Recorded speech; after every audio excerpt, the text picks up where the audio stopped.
Halo, saya Iksan Gunawan akan mempresentasikan tentang etika dan empati fondasi kemanusiaan dalam literasi digital dengan NIM 250508003, tugas UTS LDK. Di sini saya akan membahasnya secara singkat saja karena ini sudah banyak yang membahas. Abstrak, mengapa yang empati dan etika penting. Tujuan artikel menganalisis integrasi etika dan empati di sekitar digital, mengidentifikasi tantangan dan menjadikan rekomendasi strategis. Metode telah pustaka kritis. Kesimpulan utama, literasi digital yang manusiawi memerlukan edukasi nilai yang konsisten, pengembangan empati digital dan kebijaksanaan holistik. Integrasi ini memperkuat kompetensi warga digital, meningkatkan tanggung jawab sosial, dan meredam dampak negatif seperti disinformasi dan dehumanisasi interaksi daring. Ya, selanjutnya membahas tentang pendahuluan, perluasan makna literasi digital. Di tengah percepatan transformasi digital, kompetensi teknis saja tidak cukup untuk menjamin interaksi sosial yang sehat dan kesejahteraan sosial. Literasi digital harus diperluas dengan memasukkan aspek nilai etika dan empati yang menjadi fondasi kemanusiaan. Etika adalah tanggung jawab, kejujuran, privasi, keamanan, dan keberadaban daring. Etika sendiri merupakan memahami dan menanggapi posisi dan perasaan orang lain dalam lingkungan online yang anonim. Dan hal ini seringkali diabaikan oleh sejumlah orang yang menggunakan platform digital, entah itu di Instagram, X, ataupun Facebook, ataupun yang lainnya. Untuk slide ketiga adalah kerangka teori, konsep kunci. 1. Literasi digital. Evolusi dari kecakapan teknis menuju kompetensi kritis untuk mengevaluasi informasi dan berkolaborasi secara bertanggung jawab. 2. Etika digital. Penerapan prinsip moral bergeser ke ethic of care yang menekankan tanggung jawab untuk merawat dan menghormati orang lain. Empati digital, kapasitas memahami dan merespon perasaan orang lain dalam konteks digital, menjembatani jarak dan anonimitas. Konfigurasi ketiganya membentuk warga digital yang cakap, etis, dan empatik. Akan tetapi banyak sekali yang orang-orang yang tidak menerapkan ketika kunci ini, karena mungkin mereka kurang disiplin ataupun kurang sosialisasi.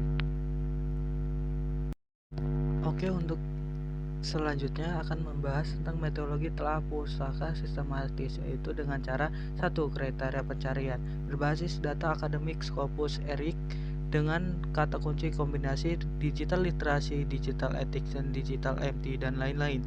2. Kriteria inklusif. Artikel yang digunakan adalah artikel yang diterbitkan antara tahun 2020 sampai 2025 yang membahas hubungan aspek teknis dan nilai kemanusiaan. 3. Proses analisis tematik untuk mensintesis pola, konsep inti, tantangan, dan rekomendasi dari berbagai studi. Dan ini adalah menjadi tantangan untuk saya membuatnya, karena sekarang banyak sekali yang menggunakan. Oke, selanjutnya adalah hasil etika sebagai fondasi tanggung jawab. 1. Rem dan kemudi internal. Etika memandu pengambilan keputusan dari meminta izin posting foto hingga membimbing kebebasan berekspresi versus ujian kebencian. Peningkatan kesadaran. Pendidikan etika digital meningkatkan kesadaran pengguna akan konsekuensi tindakan mereka. Martala 2019. 3. Urgensi aktif. Terjadi pergeseran dari pengetahuan pasif menjadi kemampuan merancang strategi pencegahan pelanggaran etika. Etika berfungsi sebagai rem dan kemudi internal yang memandu pengambilan keputusan di dunia digital. Akan tetapi sampai sekarang masih banyak yang tidak menggunakan etika. Oke, slide selanjutnya adalah empati digital. Anekdot dehumanisasi. Empati digital adalah faktor protektif kritis yang menyeimbangkan efek disibilis online akibat anonimitas. 1. Kesadaran perspektif.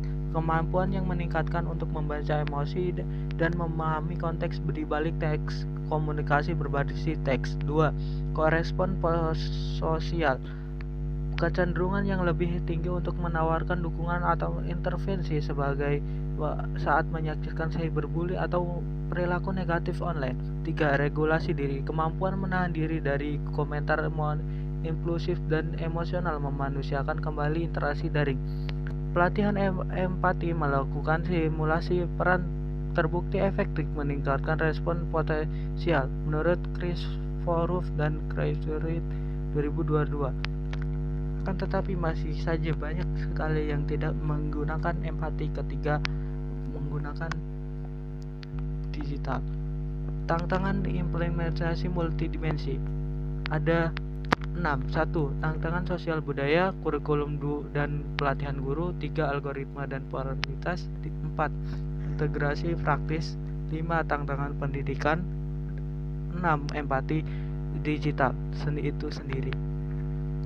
Apabila salah satunya tidak dipelajari maka akan sulit sekali untuk diterapkan.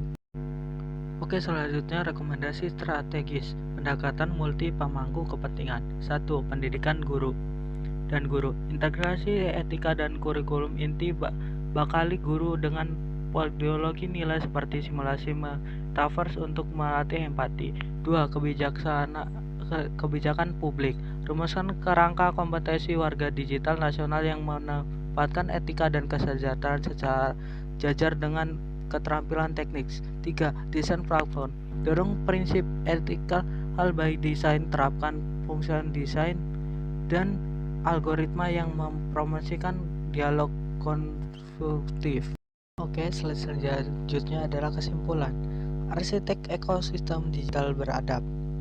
Literasi yang manusiawi adalah literasi yang menggunakan etika dan empati, bukan pelengkap saja, melainkan fondasi yang membuat literasi digital bertanggung jawab dan berkelanjutan. Tanpa keduanya, teknologi beresiko menjadi alat manipulasi dan degradasi sosial.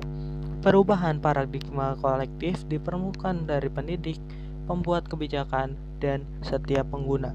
Kita harus menjadi arsitek ekosistem digital yang beradab. Tujuannya untuk membina warga digital yang tidak hanya smart, tetapi juga wise, tidak hanya terhubung, tetapi juga penuh perhatian. Carry.